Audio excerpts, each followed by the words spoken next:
Hey guys! Tonight, we're heading to a sleepy Australian town where everything looks peaceful.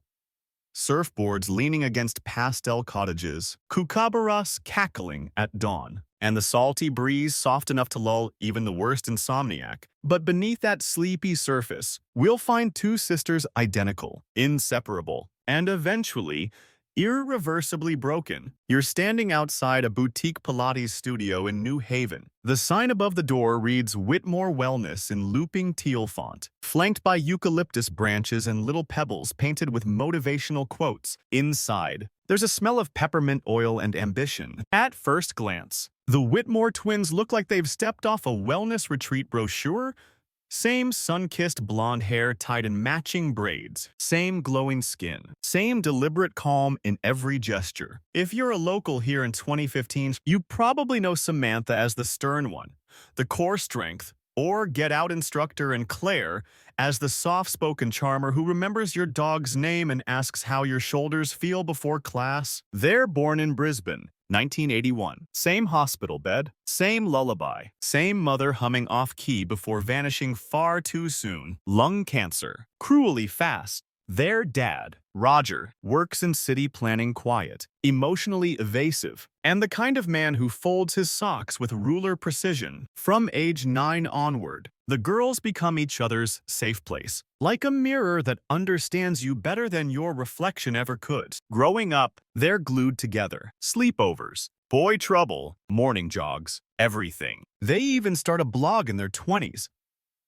Two of us, filled with avocado toast recipes and slow-motion yoga clips. Notably, they once tried to patent their own brand of crystal-infused hydration straws. It flopped. Still, it earned them a feature in Marie Claire Australia under the headline Double Trouble, Double Zen. Historians still argue whether the rise of boutique fitness in Australia was driven by true health interest or Instagram aesthetics, but the Whitmores rode the wave. By 2013, they've packed up their life in Brisbane and driven south to New Haven, a town so quiet that even the ocean seems to whisper. You move with them into a rental flat above a vegan cafe. They paint the walls muted sage and fill it with houseplants that always look a bit too alive, like they've been emotionally coached into thriving. Within weeks, the local paper writes about the glowing new energy of Whitmore Wellness. You don't even need a Pilates mat, just showing up feels like entering a spa-themed hug. But here's your first reality check. You probably won't survive this story with your faith and sibling bonds intact. So, before you get comfortable, take a moment to like the video and subscribe, but only if you genuinely enjoy what I do here. Also, drop your location and the local time in the comments. I love seeing where everyone's listening from. Now, dim the lights, maybe turn on a fan for that soft background hum. And let's ease into tonight's journey together. You walk past the studio's front windows at sunset. Claire's inside, stretching with a group of retirees. Samantha's near the mirror, correcting someone's hip alignment with the tenderness of a drill sergeant. They glide in sync, move like a duet until you start noticing the pauses. Tiny ones. Samantha's correction lasts a second longer than it should. Claire avoids eye contact. The smiles feel too public. No one's talking about it yet, but something's cracking beneath the cork flooring. In the town's bakery, someone jokes that they should rename the studio Dysfunctional Duo Pilates. It gets a chuckle. Still, their classes stay packed. That's the thing with small towns. Everyone wants the tea, but no one cancels their subscription. And to be fair, they're good at what they do. Samantha has a near-scientific knowledge of muscle groups. Claire once helped a woman with fibromyalgia return to dancing after years. They're magnetic. But if you're watching closely, you'll see the divide growing. Claire stops showing up early. Samantha snaps at a client for bringing takeaway coffee into the studio. One day, a regular hears raised voices behind the locker room door.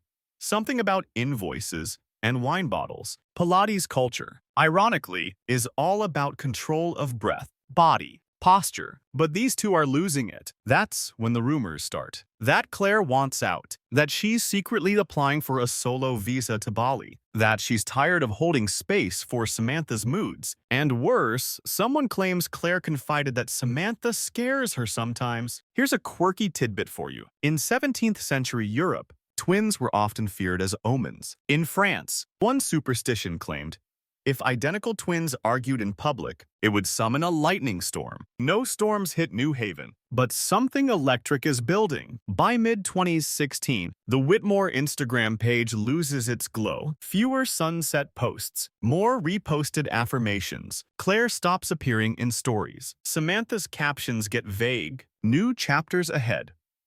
And rebirth sometimes means fire. Still, they keep up appearances, new clients, new packages, but behind the sliding doors, you're sensing it.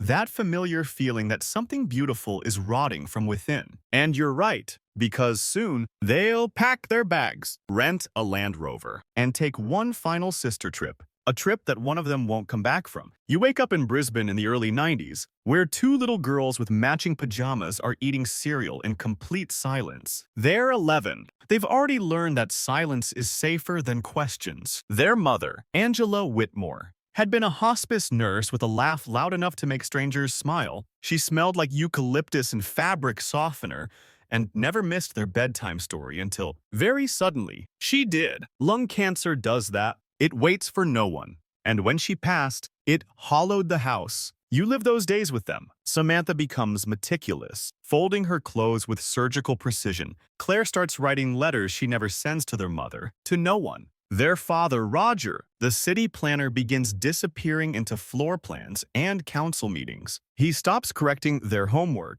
stops asking what they want for dinner. He loves them, sure, but in the same way someone might love a photo distanced, framed. Samantha and Claire develop their own language, not just the secret twin kind, but full conversations with just eyebrow twitches and half-tilted heads. By 13, they're indistinguishable to everyone except each other. Claire is the one who cries during nature documentaries. Samantha is the one who edits the VHS recordings to remove commercials. Together, they are an unshakable unit.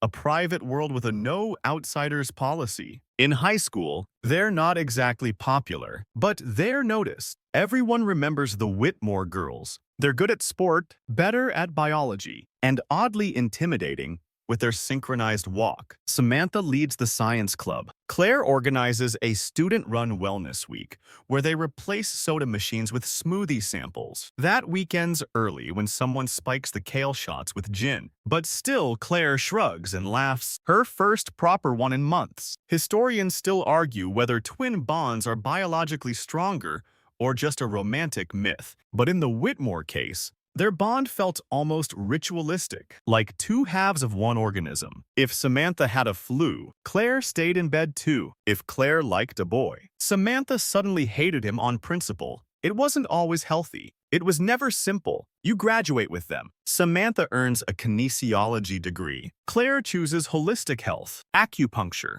and a month in India where she swears she met her past life in a tea shop. When she returns, the twins move in together again. Samantha, ever the planner, maps out their shared business. Claire, all whimsy and wide eyes, doodles a lotus flower logo. In 2010, they launched Two of Us, a blog/brand/experiment in curated wellness. It's full of things like 5 chakras for better sleep and what your elbows say about your trauma. Some of it feels profound. Some of it feels like nonsense wrapped in lavender fonts. But it works. Their content picks up momentum. A few local news segments follow. They land a niche sponsorship from a sustainable activewear brand that sends them biodegradable yoga mats. They host mini retreats where guests cry during sound baths and leave glowing Yelp reviews. Here's a quirky tidbit. In medieval England, twins were often placed in separate households for fear they'd develop dangerous psychic bonds. Something about shared dreams and whispering in Latin at night. The Whitmores, they thrived in the same apartment, same bedtimes, same chamomile rituals. But even then, there were hairline fractures. Claire wanted to explore, travel, maybe try another brand direction. Samantha scoffed. They argued, but always privately, always indoors, until 2013, when they stood on a New Haven beach and made a choice.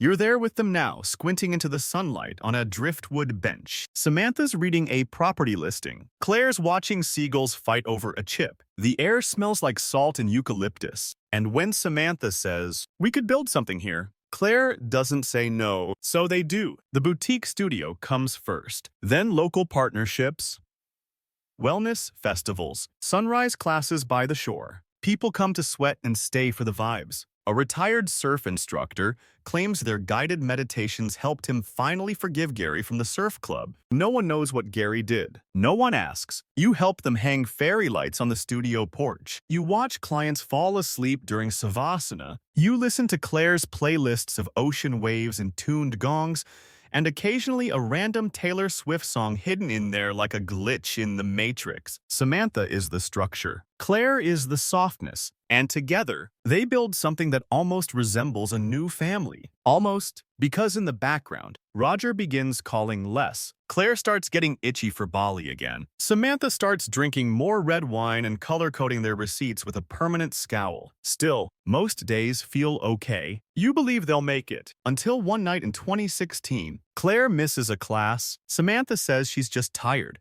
But her eyes, they're not angry. They're scared. You tuck that detail away, because later, when it all falls apart, it will come back like a whisper. You step through the front doors of Whitmore Wellness on a breezy Thursday morning, and for a moment, everything looks as perfect as an Instagram reel. Smooth wood floors gleam under your feet. The scent of lemongrass oil floats in the air, calming even before your first stretch. Claire is up front, laughing softly with a pregnant client, hands resting on a baby bump that isn't hers but seems to bring her a strange serenity. Samantha stands in the corner, arms crossed, her eyes fixed on a clipboard like it might betray her. You'd think they still had it all. A loyal client base, a soothing aesthetic, playlists curated to induce enlightenment. But behind the Himalayan salt lamps and recycled bamboo mats, something is off. The space feels a little colder. Claire's laugh lingers too long. Samantha's responses are clipped, like someone muting herself sentence by sentence. They've just returned from a 3-day business clarity retreat in Byron Bay. Samantha calls it enlightening. Claire calls it exhausting. The word vision board has been used 17 times today and not once with a smile. The business had peaked a year ago. 2015 brought local awards, press coverage, even a brief partnership with a Melbourne lifestyle brand that sold quartz-infused water bottles. Yes, really, they did a sold-out workshop called Awaken Your Abdominals. Samantha wore a headset mic. Claire passed out rose quartz. People cried again. But 2016 brings a different energy, one of tight smiles and missed deadlines. Samantha begins enforcing a strict no tardiness policy, locking the studio doors precisely at class time. Claire quietly unlocks them again. Their receptionist quits in May, citing an inability to thrive in a hostile frequency space. You have to admit, that's an impressive way to resign. Historians still argue whether wellness culture began as a movement of healing or as a capitalism-hugged response to burnout. In the Whitmore sisters' case, it starts to feel like both. Their faces are still glowing on posters, but up close, you see it the way Claire winces when Samantha corrects her form in public. The way Samantha talks about our vision with all the affection of a PowerPoint slide. Money's getting tight. Samantha starts pushing more private sessions, even with clients she doesn't seem to like. Claire mentions she's thinking of starting something solo, more intuitive, more heart-centered. She posts cryptic quotes on the business's Instagram. Sometimes your cage is beautiful, but it's still a cage. You scroll past, but you remember it. One Wednesday afternoon, a client walks in to find the studio completely empty. No music, no scent diffusers, just Claire sitting on the floor, eyes puffy, arms around her knees. She mumbles something about needing a minute. Samantha storms in 15 minutes later, holding 2 bags of groceries and a wine bottle with a cracked label. They don't acknowledge each other for the rest of the day. The gossip begins circling in New Haven like seagulls over hot chips. You hear that Claire tried to secretly lease a space near the marina, that Samantha smashed a wine glass in the bathroom, that Claire's been sleeping at a friend's place, not at the apartment above the studio. One local swears she saw Samantha standing barefoot on the beach at 3 a.m. whispering to the ocean. Another insists they saw Claire tear up her business license at the bar behind the bowling club. And yet classes go on. The public face holds. A quirky tidbit here. In 12th century Venice, twins were sometimes forced to duel in staged mirror matches for entertainment. The idea being that one could never fully dominate the other. Watching Samantha and Claire these days, you'd believe it. Every interaction feels like a mirror match on the edge of cracking. They cancel a few weekend classes. Clients get cryptic emails. A rumor floats that they're planning something a rebrand, a move. Then, in early May, a notice appears on the studio door. Studio will be closed May 12th, 18 for staff retreat and strategic recalibration. Thank you for supporting our growth. You want to believe it's a good thing, that they're going somewhere beautiful to breathe and forgive, that they'll come back rested, restored, realigned.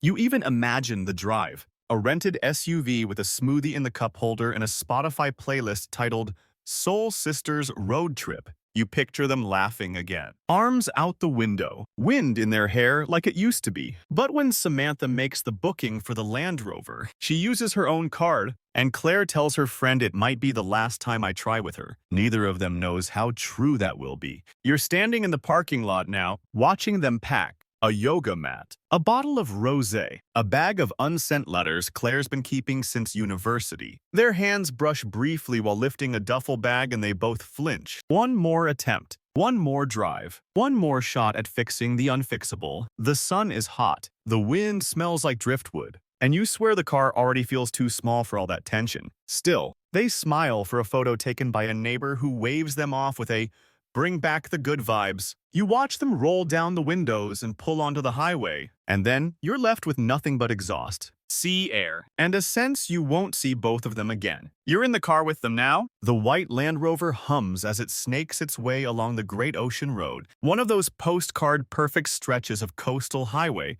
where the sea crashes against cliffs and the sky seems permanently pinned in golden hour. You can almost pretend this is one of those healing sister trips people post about matching linen outfits, playlists heavy on Fleetwood Mac, a cooler full of organic snacks. But this ride is thick with silence. Samantha's driving, gripping the wheel with white-knuckled precision. Claire is in the passenger seat, one foot tucked under her, fiddling with a friendship bracelet she's worn since uni. It's fraying. You notice that. You also notice neither of them is talking. They've been on the road for about 2 hours now. Early conversations about the beach house rental, the playlist, even how loud the tires sound have fizzled out. What's left are glances that last a beat too long and half-laughed remarks that die mid-sentence. Historians still argue whether sibling rivalry is born or built. But on this road, with the sun behind them and the cliffs ahead, you see something older than jealousy, something coiled. Claire eventually breaks the silence with a joke about sea spray making her hair frizzy. Samantha doesn't laugh, just mutters, "You're always worried about your hair. That's the spark." Claire rolls her eyes. "Okay. Wow, I was making conversation."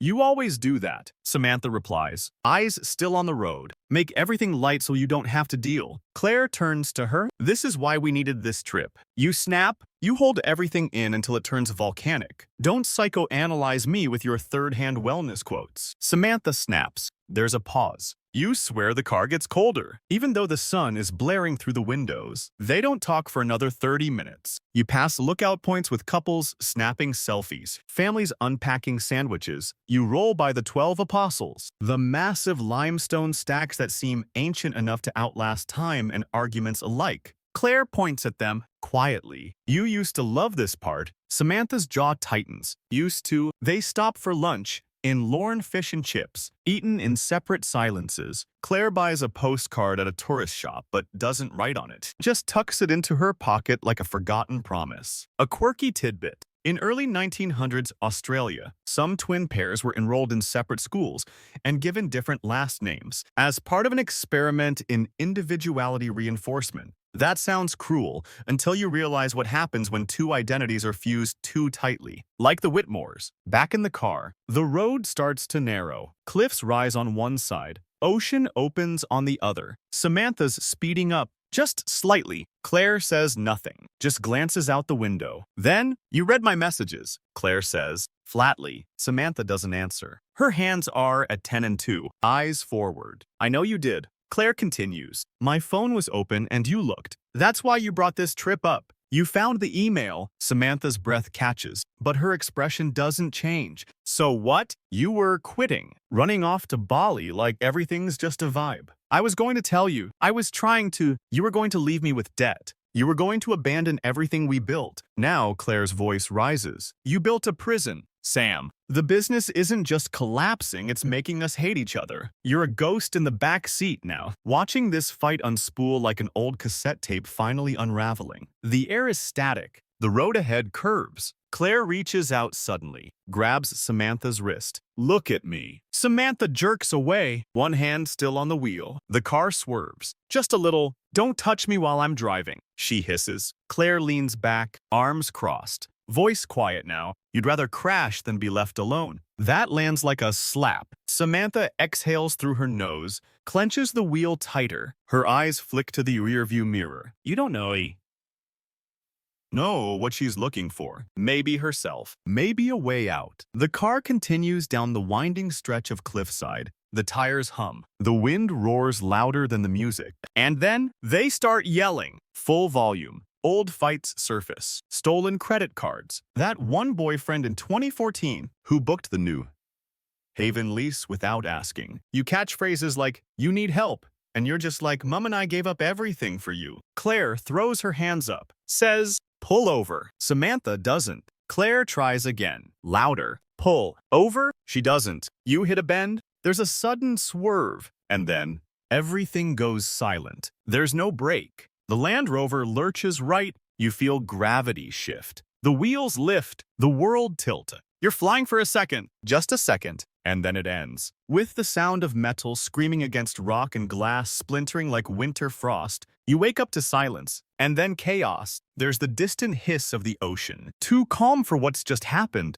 The wind carries the smell of salt and scorched rubber. You're lying somewhere between consciousness and shock. Your vision swimming in broken shapes and tilted horizons. The Land Rover has landed on its side, crushed in on itself like a discarded soda can. A gull cries from somewhere above, but it's distant like a dream you were just pulled from too soon. Claire doesn't move. You see her through the cracked glass, body slumped against the passenger door, face turned slightly upward as if she's trying to listen to the sea one last time. Her hair is tangled in the shattered frame. There's blood, but not a lot, just enough to paint the finality of it. You try to move. Samantha tries to move and realizes she can. Somehow, her side is mostly intact. The airbag went off. A miracle, or something crueler than that. The door creaks open. A groan, a stagger. Samantha crawls out and stumbles across the gravel-strewn rocks, barefoot, bleeding from her forehead. She doesn't scream, doesn't call for help, just stands there, looking down at the wreckage like it's a stranger's story. It takes 23 minutes for the first witness to find them. A hiker from Melbourne, out early with his camera, sees the flash of white among the rocks, and scrambles down. He calls emergency services, then stands still, stunned, because Samantha is already there, sitting by the wreck, staring at the surf, clutching something in her left hand. It's a tuft of hair, long, blonde, unmistakably Claire's. The medics arrive. Samantha resists being touched at first, doesn't speak. Her vitals are stable, despite a deep gash on her cheek and alcohol thick on her breasts. She smells like red wine and sun lotion and something feral underneath. A quirky tidbit. In ancient Rome, it was believed that if twins died in different ways, their spirits could never reunite.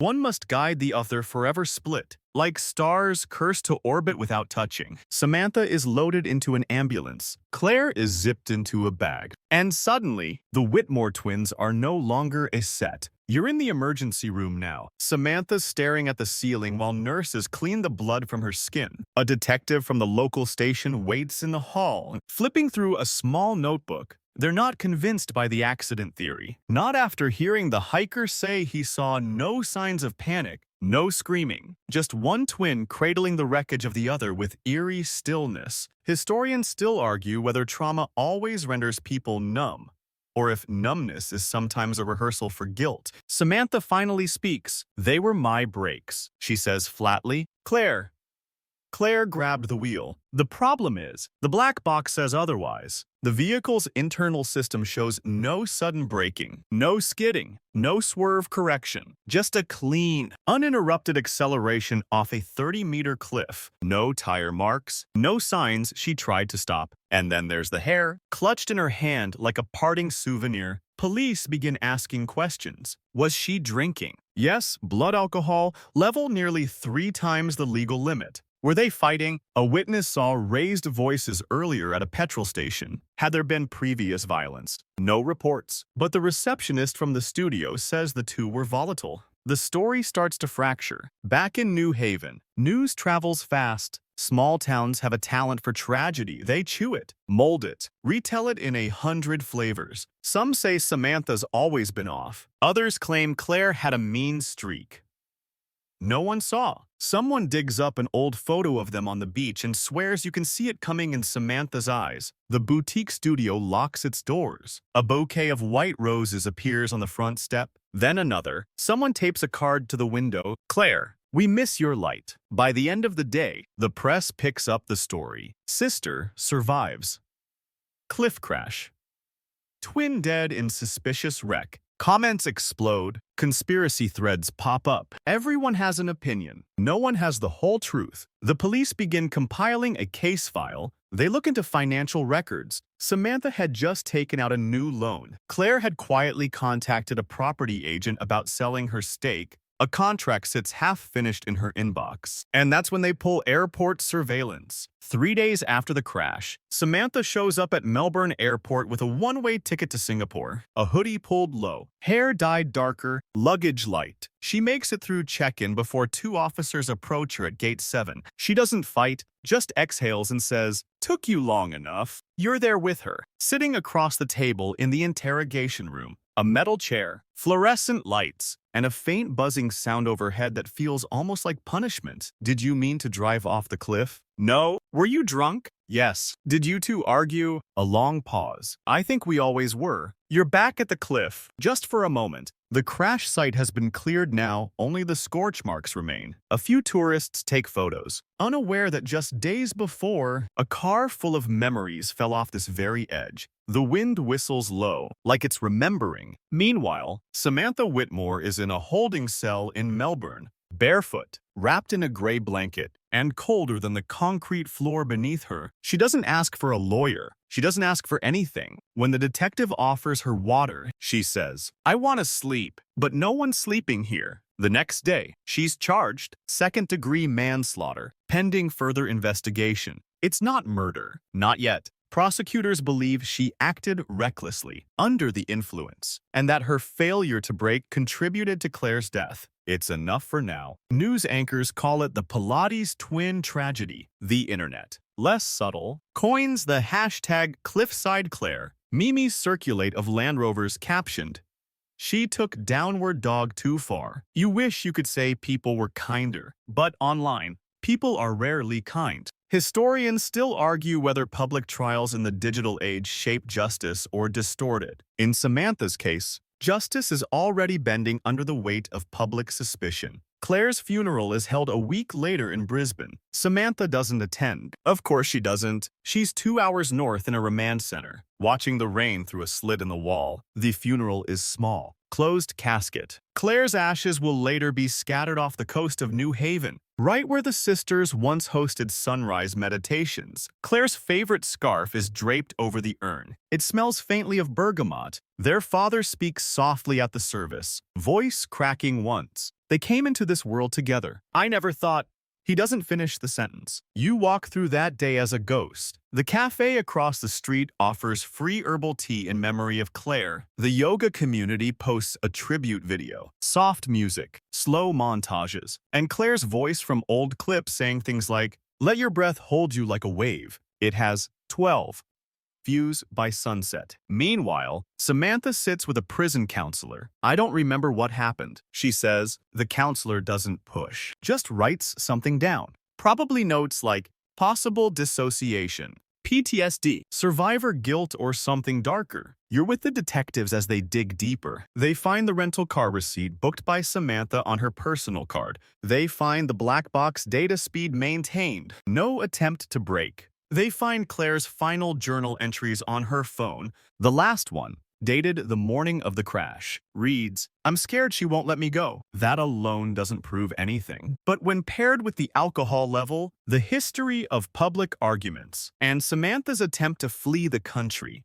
it paints a picture, a deeply disturbing one, a quirky legal tidbit. In 1979, an Australian woman was acquitted of pushing her husband off a cliff during a picnic dispute because she claimed she tripped into him with force. Cliffside cases are notoriously hard to prove gravity. After all, does most of the work, and that's the issue here. No witnesses in the car, no dash cam, only Samantha's word, her official statement. "We fought. She pulled the wheel. I panicked. I don't remember the rest." You're in the courtroom now weeks later. Pre-trial hearing. Samantha looks pale under the fluorescent lights, her trademark ponytail gone. She wears a donated blazer. Her lawyer speaks confidently about inconclusive evidence and emotional trauma. The prosecution argues recklessness, negligence, intent wrapped in grief and alcohol. But here's the thing about intent. You can't see it. You can only imply it. And implication, under law, isn't always enough. Outside, protesters hold signs. Some say justice for Claire. Others say free Samantha. The town is split. Half believe she snapped. The other half believe she's just broken. You're beginning to wonder if both could be true.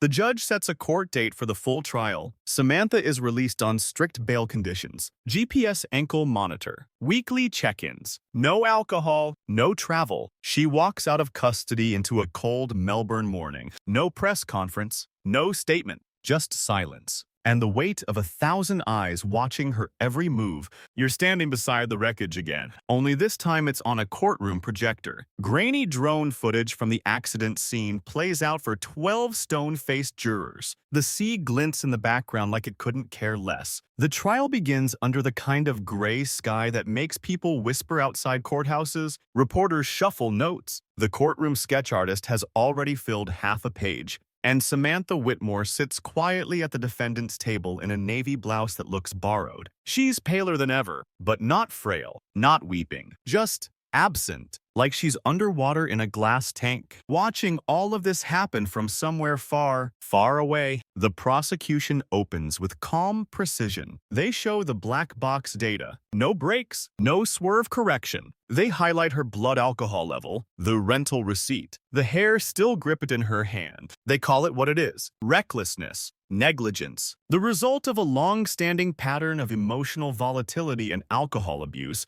You're watching from the gallery now, surrounded by spectators who shift uncomfortably every time Claire's name is said aloud. Because no matter what you believe, accident or intent, it's impossible to hear her name and not feel something. The prosecution calls their first witness the Melbourne hiker. He testifies that when he found Samantha, she was stone-cold quiet, sitting on a rock, staring into the waves. He says she didn't ask about her sister, just muttered. She wouldn't stop talking. That line lands heavy. Then comes the tech expert. He walks the jury through the Land Rover's data, throttle position, braking patterns, steering input. It's clinical, precise, and chilling. There was no attempt to stop the vehicle before the cliff. Then they play a recording Samantha's police interview. Her voice flat, defensive, halting. I don't even remember. We were fighting. I wasn't trying to, but memories blur under pressure. Words change under fluorescent light. Historians still argue whether courtroom confessions are ever purely voluntary, or whether the setting itself twists truth into performance. Samantha's voice, in that recording, is a performance whether she knows it or not. Then the defense has their turn. They paint Samantha as a grieving sister, a woman lost in trauma and substance, not malice. They bring up her clean criminal record, her community work, her role as caretaker after their mother's deaths. They say the sisters had arguments. Yes, but what siblings don't? That Claire was struggling too. That maybe, just maybe, Claire grabbed the wheel that day. That Samantha didn't break because she didn't have time. You feel the tide of the jury shifting slightly, not in favor, not against, just uncertain. It's like watching a scale wobble between two weights, both heavy with grief. Here's a quirky fact. In medieval Scotland, suspected murderers were sometimes required to touch the body of the deceased during trial. If the corpse bled, it was seen as proof of guilt, God's judgment. Imagine if we still did that. Imagine if Claire could bleed now. On day 4 of the trial, the receptionist from Whitmore Wellness takes the stand. She recounts a week in April, just before the crash, when Claire came in early every day. Not to teach, but to cry. She said she was scared. She said Samantha wasn't letting her leave. That gets attention. Under cross-examination, the defense tries to undermine her testimony. You're not a mental health professional, they say. You're recalling emotional statements from memory. She just shakes her head and says, you didn't see her face? Meanwhile, back in New Haven, locals hold a candlelight vigil on the studio steps. Photos of Claire taped to the windows, clients hugging in the cold. Someone plays her old meditation tracks on a speaker. Her voice drifts through the night like a ghost comforting the living. Let go. It says, let go. Samantha watches the footage of the vigil during a break in court. Her lawyer finds her staring at her own face in one of the group photos, smiling beside Claire, wearing the exact same shirt. The irony isn't lost. The trial continues. Forensics confirm there were no mechanical failures in the Land Rover. The vehicle was functioning perfectly. The prosecution reminds the jury, no brake, no steering correction, no help call until a witness arrived. The defense argues trauma responses vary. That shock can silence people. That grief can look like guilt. And they're right. It can. The final day is closing arguments. The prosecutor's voice is steady. She had motive. She had opportunity. And she had the means. It was reckless. Maybe worse. But at the very least, it was criminal. Then the defense. It was a tragedy. But not every tragedy is a crime. Sometimes things break. Samantha doesn't testify. She just sits there, unmoving. As the jury files out, you sit with her in the silence afterward. The courtroom emptying, the air heavy, no tears, no release, just the weight, and the knowledge that when the verdict comes, it won't resurrect Claire, it won't fix anything. You're holding your breath with everyone else. The jury's been out for nearly 9 hours, and no one in the building is pretending to be calm anymore. Lawyers pace, reporters sip bad vending machine coffee, and keep refreshing Twitter. You just sit there, floating in it. All grief, anticipation, dread, as if the air itself has thickened. Then, the doors open. 12 people walk in with identical expressions, drained, unreadable, the foreperson. A man in his 50s with trembling hands stands as the clerk asks the question, has the jury reached a verdict? He nods, folds open a paper, reads, on the charge of second-degree manslaughter, we find the defendant not guilty. A sound ripples through the courtroom. Not gasps, not cheers, just the collective exhale of a room unsure how to process anything anymore. Samantha blinks, no tears, no smile, just blinks again. Her lawyer squeezes her shoulder. The prosecutor stiffens. You look at the judge, who reads the room like someone bracing for aftershocks. Claire's friends, seated in the second row, stand up and quietly walk out. You follow them in your mind, down the courthouse steps, and into a world where a sister's death has just been reclassified from criminal to unfortunate. Historians still argue whether modern justice systems are better at determining truth or simply managing doubt. In this case, doubt won. There wasn't enough. Not enough evidence. Not enough clarity. Not enough anything. Legally, Samantha is free. But outside the courtroom, free is a complicated word. The media descends immediately. Cameras flash. Microphones extend. Someone shouts, do you have anything to say to Claire's family? Samantha says nothing. Just gets in the car. Drives off. Alone. Back in New Haven, the town doesn't know what to feel. Some say justice failed. Others say justice was done. The community board lights up with comments like tragic but understandable, and she should have burned for this. No one agrees. No one forgets. Here's a quirky tidbit. In the 19th century, some Australian courts used moral character as informal evidence. A neighbor's word about your church attendance could sway a judge. Now, Samantha's character is a battleground of conflicting stories. To some, she's the broken twin who lost her anchor. To others, she's the reason there's an urn instead of a sister. In the days following the verdict, Samantha disappears. No public statement. No Instagram posts. Her last story posted months before the crash was a boomerang of Claire spinning in the studio, laughing. The caption reading, "This one holds all my pieces together." It stays pinned at the top of the now archived account, like a digital ghost. You find her 2 weeks later, quietly renting a weathered beach shack on the edge of another town. No Pilates mats, no affirmations on the walls, just chipped mugs and silence. She walks the beach at dawn, wears hoodies too big, and never turns her phone volume on. Sometimes, the local kids see her sitting on the rocks, staring at the sea. She's the one from the cliff story. One of them whispers, "She's the twin who lived." Another replies, "You return to the Land Rover's final path. The cliff has a new safety rail now, bright and silver, reflecting the sun."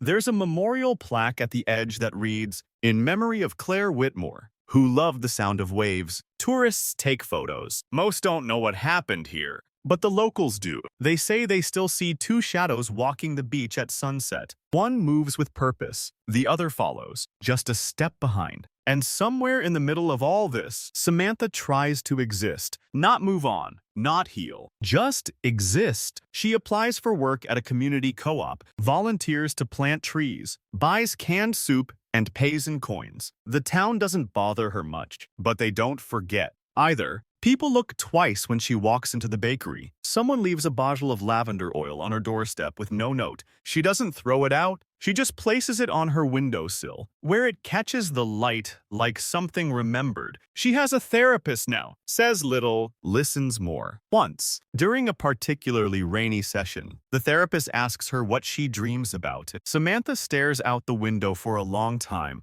then says, "I dream we're both driving. Only this time, I let her take the wheel." You step into Samantha's world now, not as a judge or a witness, but as an invisible presence hovering through the dust motes of her new life. It's mid-August, cold even by coastal Australian standards, and Samantha starts each morning the same way. A walk along the shore with the hood of her jumper pulled low, headphones in, music off, just the illusion of a distraction. In reality, she listens to the sea and the seagulls and sometimes nothing at all. The house she's renting is small, a 1960s weatherboard cottage with flaking paint, 3 creaky steps, and a garden full of weeds that used to be herbs. Inside, the walls are bare, except for one photo stuck to the fridge with a magnet shaped like a teacup.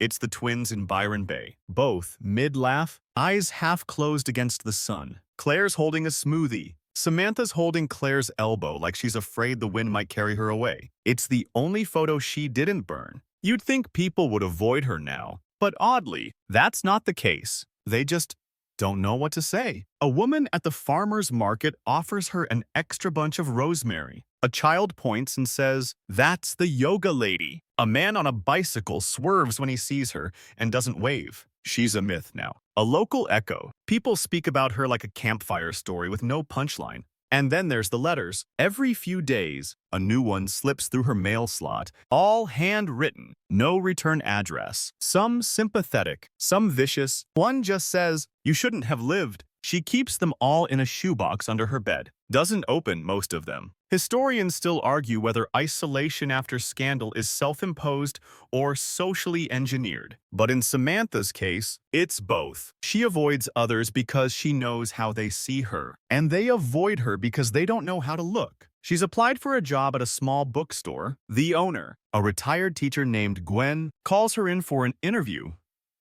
Mostly out of curiosity, during the interview, Gwen looks up from Samantha's resume and says, "I remember your sister. Lovely girl. You used to do those Sunday beach classes, didn't you?" Samantha nods. "You'll start on Monday." Gwen says, "We don't open early." So now she spends mornings with seagulls, afternoons with paperbacks, mostly shelving cookbooks and pretending not to notice the way customers pause when they recognize her. One teen whispers, "She's the one from the cliff." Another mutters, "She got away with it." She hears it all, says nothing. She reads more now memoirs, mostly People who survived things, people who didn't. She starts a journal but stops after 2 pages. One evening, she walks to the beach and finds a dog waiting for her. No collar, no leash, just a scruffy kelpie with too much energy and mismatched eyes. She throws a stick. He brings it back. She names him Tofu. A quirky tidbit. In ancient Celtic lore, dogs were considered soul guides, creatures who accompanied the dead across the veil. Samantha doesn't believe in that, but Tofu follows her everywhere now. And some days, it feels like he's guarding her from something, or maybe guarding her for something. She starts cooking again. Nothing fancy lentils, stews, tea. The act of stirring feels grounding, like she's reclaiming her hands. She finds a cassette player in a thrift store. It still works. Plays one of their old recorded meditations. Claire's voice floats into the kitchen. Breathe. Just breathe. You're here now. Samantha turns it off halfway through. Not because it hurts, but because it doesn't. Not enough. The therapist suggests writing a letter to Claire, not to send, just to say the unsaid. Samantha tries. Claire, I don't know what I did. I don't know if I wanted to stop or scream or disappear. I was so tired. So scared you'd leave. Maybe I left first. She doesn't finish. Folds the letter into her journal and closes it. Claire's ashes were scattered 2 months ago, near the same spot where the car went over. Her father didn't invite Samantha. A neighbor mentioned it in passing. I think she would have liked that. The neighbor said, being part of the water. You're with Samantha the next day. As she walks that same path, the wind tugs at her sleeves. The grass leans toward the cliff's edge like it's mourning. She doesn't speak, just kneels, presses her hand to the ground, and listens to the surf, to the gulls, to the silence that now carries her sister's name. You follow her back through the slow drift of ordinary days,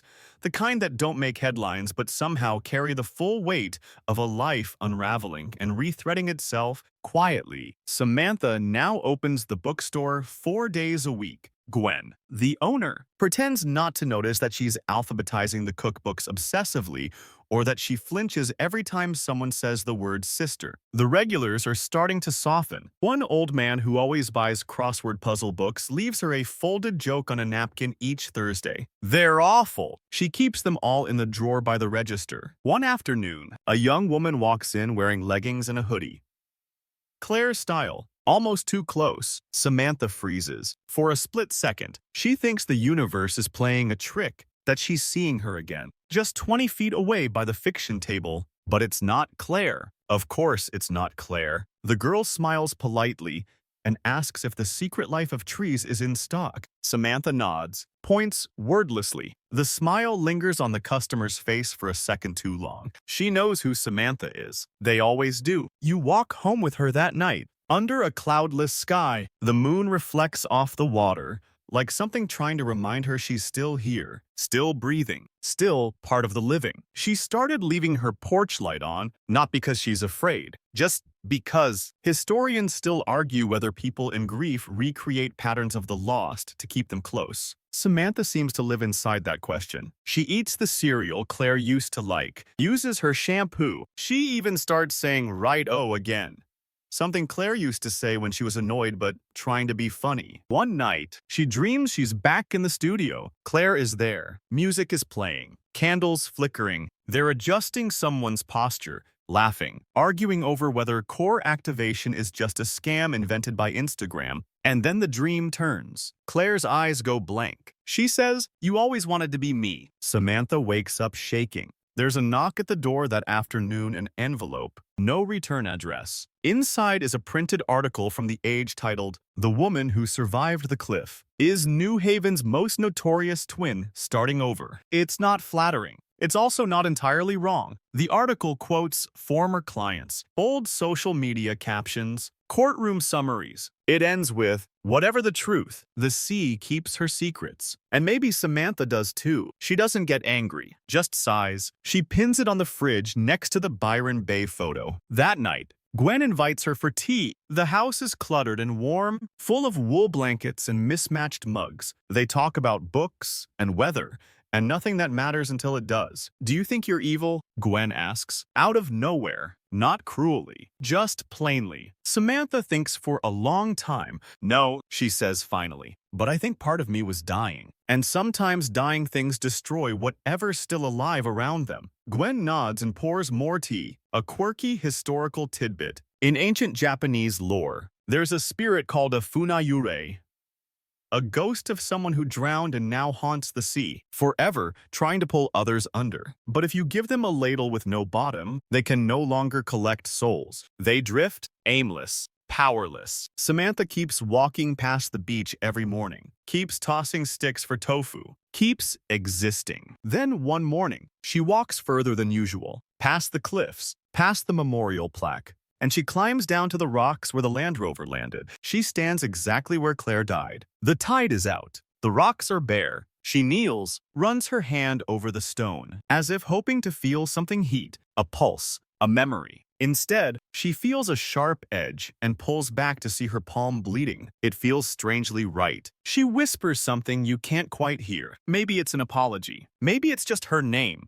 But when she leaves the rocks, she's lighter, not healed, not free, just lighter. That night, she eats dinner with the porch light off. You sit with her now in the late hours, those liminal stretches between midnight and dawn, where everything feels more honest and less survivable. Samantha's kitchen light hums above her like an insect, casting shadows that dance across the linoleum. There's a bottle of wine on the table. It's unopened. She just stares at it. Once, she would have poured a glass without thinking. Maybe two, maybe more. It used to silence the ache, or at least make it blurrier. But now she just watches the glass catch the light, as if daring herself to remember why she stopped. It's been 61 days since she last drank. No fanfare, no public declarations, just a quiet decision made after the 5th night in a row she dreamed of Claire underwater. You know that dream. You've been there. Claire floats, not drowning, just drifting. Her eyes open, her mouth still. You left me, she says,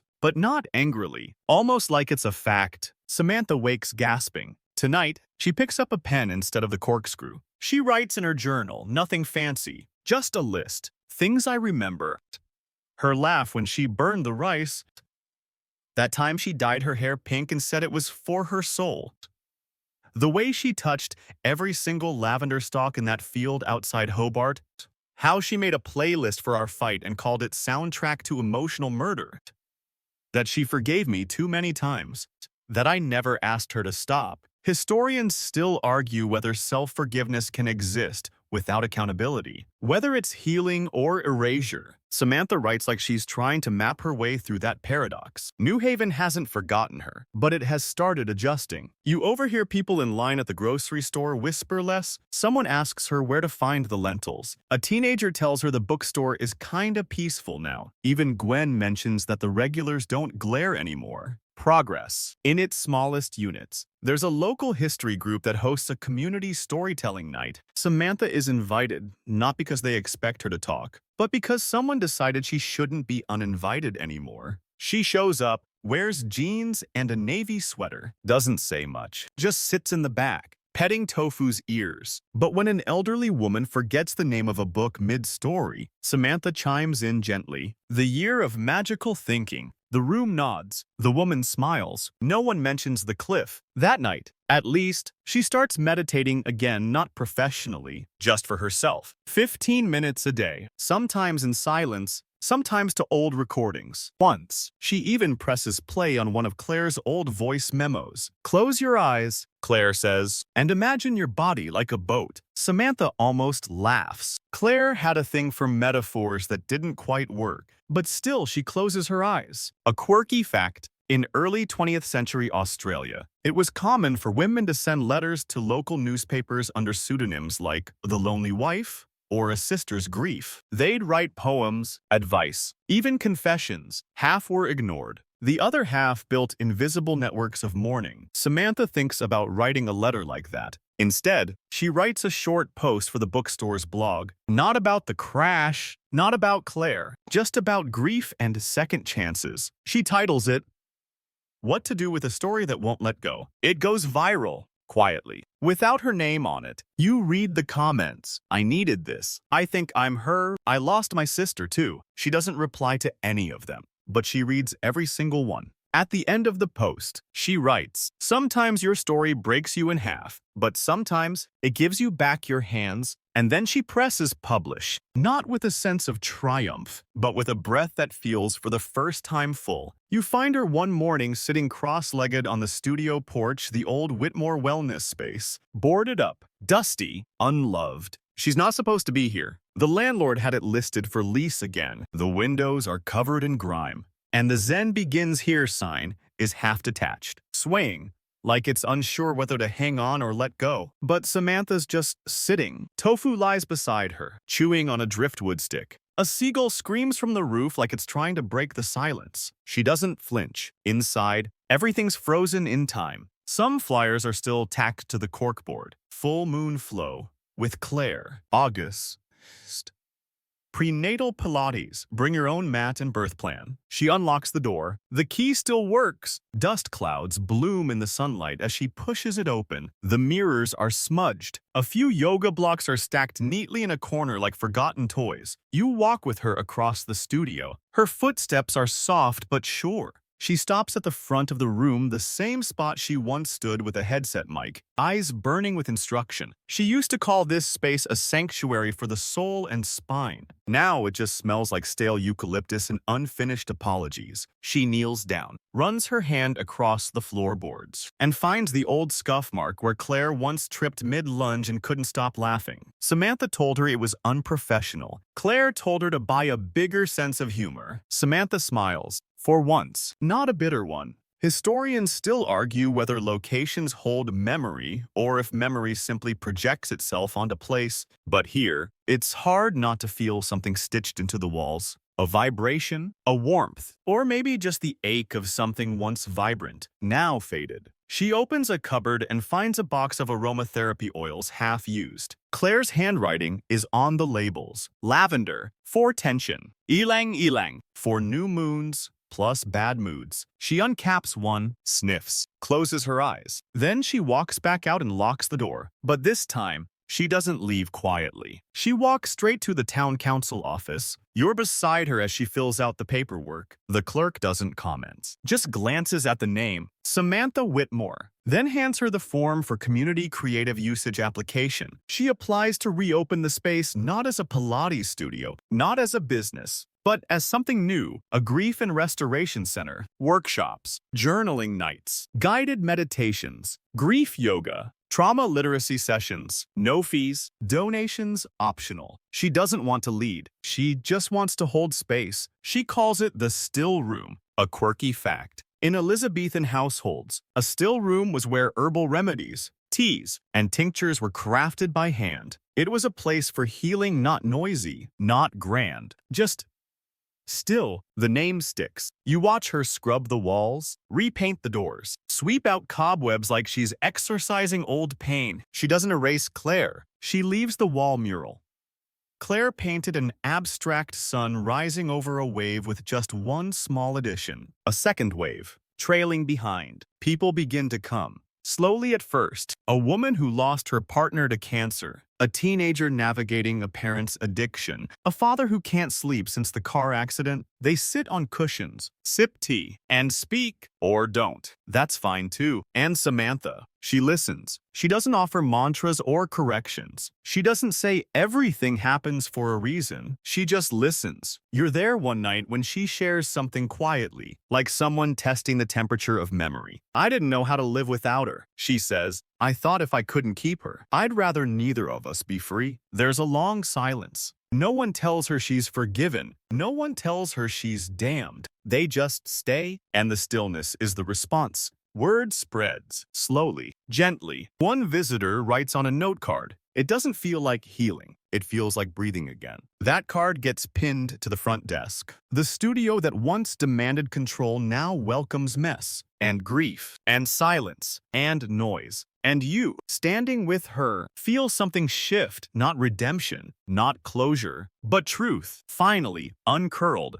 You're watching the town of New Haven blink into a kind of memory-soft focus, where people start remembering the Whitmore twins without flinching. Or at least, without the sharpness they used to. The still room has been open for 3 months now. The salt air carries its name across cafe tables, post office lines, and surf club locker rooms. People who would never have stepped inside a wellness space now shuffle through its doors with old griefs wrapped in silence. There's no signage except a small wooden plank above the door that says, "Come in." You don't have to talk. It's working. One afternoon, a man in his 60s walks in, gruff and sun-leathered, holding a fishing cap in his hands. He doesn't sit, doesn't speak, just stands near the window for 20 minutes, then leaves. The next day, he brings scones. That's the magic here. Samantha isn't trying to be a guru. She doesn't lead with lessons. She just shows up every day, sweeping, brewing tea, lighting candles. Sometimes she teaches people how to breathe without clenching their jaws. One Wednesday, she pulls out the stereo and plays one of Claire's old playlists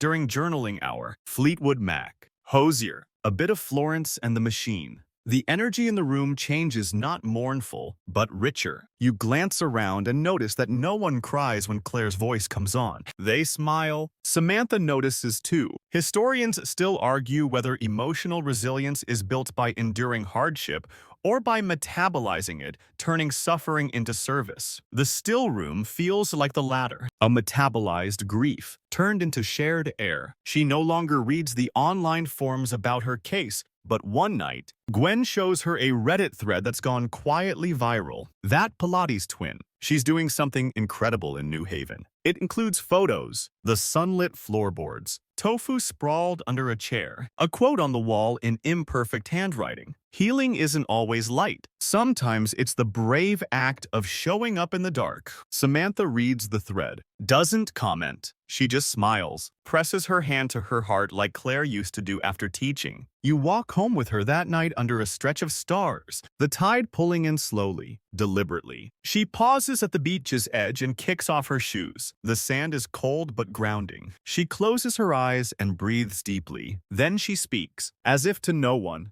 or maybe just to you. Hey. She wanted to go, she says. She was going to leave. Start over. I hated her for that. A pause. But I also knew she needed it. There's no wind tonight. Just the quiet thrum of the sea like a heartbeat made of water. Samantha opens her eyes again and whispers, she got free. I didn't. Not yet. She walks into the surf, just up to her knees. The moonlight traces the shape of her as if it's trying to remember her exactly. A quirky historical note. In early Aboriginal mythology from the coastal Yuin Nation, twin sisters are believed to control the tides. When they argue, the waves crash violently. When they are at peace, the sea lies still. Tonight, the sea is still. The next morning, she opens the still room with an unusual announcement. A silent memory morning. No conversation, no music, just presence. 15 people show up. They sit in the sunlight, sipping tea, writing, watching the dust float like lazy stars. It feels holy. At the end, Samantha stands not to speak, but to place a single dried lavender stalk on the windowsill. No one asks what it means. They already know. Later that week, she receives a small parcel in the mail. No return address, just a tiny velvet box. Inside, there's a ring. Claire's ring. The one she used to wear on a chain, lost during the crash. Found by a local diver who recognized the story and quietly, without ceremony, returned it. Samantha slips it onto her thumb. It doesn't fit perfectly, but it stays. You wake with her before dawn. The house is quiet, wrapped in soft shadows. Even Tofu is still curled up, twitching occasionally in some canine dreamscape. Samantha stands by the window, a mug in her hands, steam curling upward like something sacred. Today is May 12th, exactly 1 year since the cliff. She doesn't speak, but everything about her is listening. She dresses plainly, faded jeans, black jumper, windbreaker zipped to the neck. She packs a flask of tea, a faded notebook, and the ring. Claire's ring now threaded onto a slim silver chain around her neck. You walk with her through the town, where window shutters still sleep and morning birds cut the silence with chirps too cheerful for the occasion. The air tastes like eucalyptus and low tide. It feels like a memory trying not to fade. She reaches the cliff just after sunrise. There are no crowds, no news crews, just the sound of waves licking the base of the rocks with their relentless rhythm, like a heart that refused to stop beating after hers did. She sits cross-legged at the edge, feet tucked under her. Tofu lies beside her like a shadow with ears. She doesn't cry. She just opens the notebook. Inside, fragments, sentences without context, phrases scrawled in different inks from different months. I thought I was saving us. She wasn't a mirror, she was a window. Sometimes I still hear her laugh in the shower steam.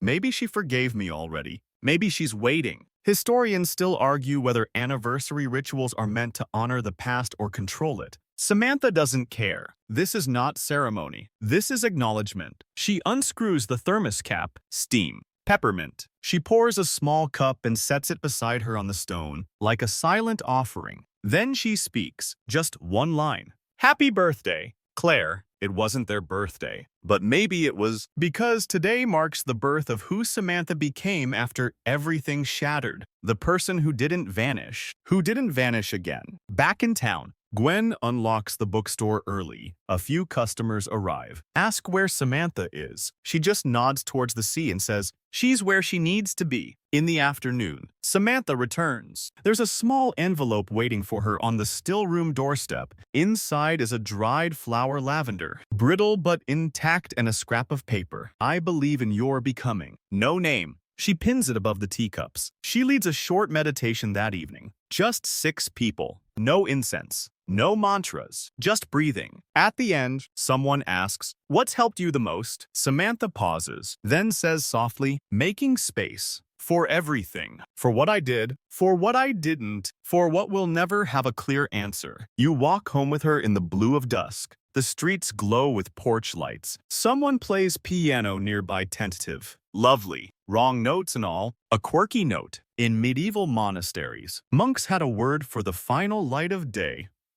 Vespera. It meant more than just evening. It meant the hush that follows everything loud. The stillness.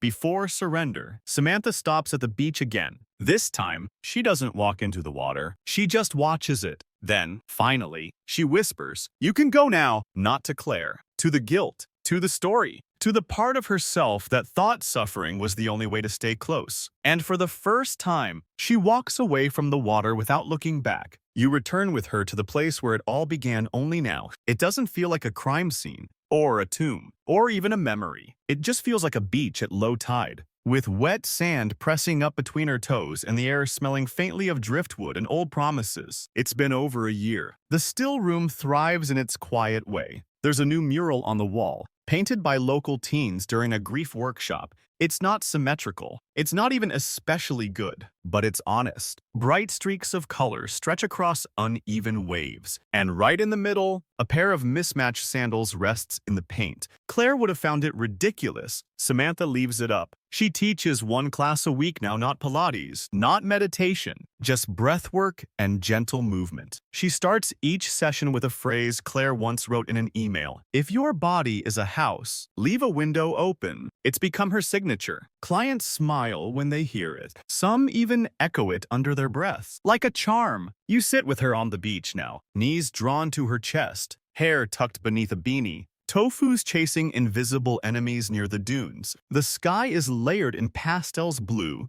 gold, coral. The kind of horizon that feels both eternal and passing. She's holding the journal again. Flipping through the pages, she pauses on one entry, then tears it out. Just one. She buries it in the sand, lets the tide take the corners. She doesn't need to keep all the pain. Not anymore. Historians still argue whether forgiveness is something we grant ourselves or something we grow into. Samantha doesn't care how it's defined. She just knows that today she feels it. Not all the way, but enough. She visits the studio that evening to tidy up. Someone's left a bundle of rosemary on the doorstep. No note, but she knows who it's from. Inside, a new participant arrives early. She looks nervous. Samantha smiles and says, "You don't have to be okay to be here." The woman breathes out, relieved. The session begins. The room is quiet but full. Not just of people, but presence, memory, intention. The scent of tea fills the air. And Claire? She's there too. Not as a ghost, not as a burden, just as a thread woven through the quiet. After class, Samantha locks up. The air is cool and the moon's just rising. As she walks home, a light drizzle starts, soft as breath. She doesn't run. She lets it soak her. She laughs, and it doesn't sound like someone breaking. It sounds like someone remembering how to begin again. And now, as we gently step away from Samantha's story, you find yourself drifting through the quiet edges of the world. She rebuilt one breath, one step, one impossible morning at a time. The air softens, the pace slows. You're still on that empty beach, watching the tide rise and fall like a chest in deep sleep. You hear the water hush against the rocks. You feel the cool sand settling beneath you, the grains sifting and resettling like thoughts you no longer need to carry. A breeze brushes past light, salt sweet, full of all the things you've let go. You remember the tea, the stillness, the lavender stalk on the windowsill. You remember a story that began with twins and ended not in resolution, but in release. The ocean doesn't ask questions. It just receives. The cliff no longer accuses. It simply stands. And Samantha, she is no longer the woman clinging to her sister's shadow. She is a quiet place made solid again. Take that stillness with you. Let it settle in your ribs, behind your eyelids, in the curve of your breath. This is the soft space between endings and beginnings. You're safe here. Let the waves carry your thoughts out just a little further until they dissolve. Let the rhythm of your breath fall in step with the gentle hush of night. You've traveled far enough for now. You can rest. You're home.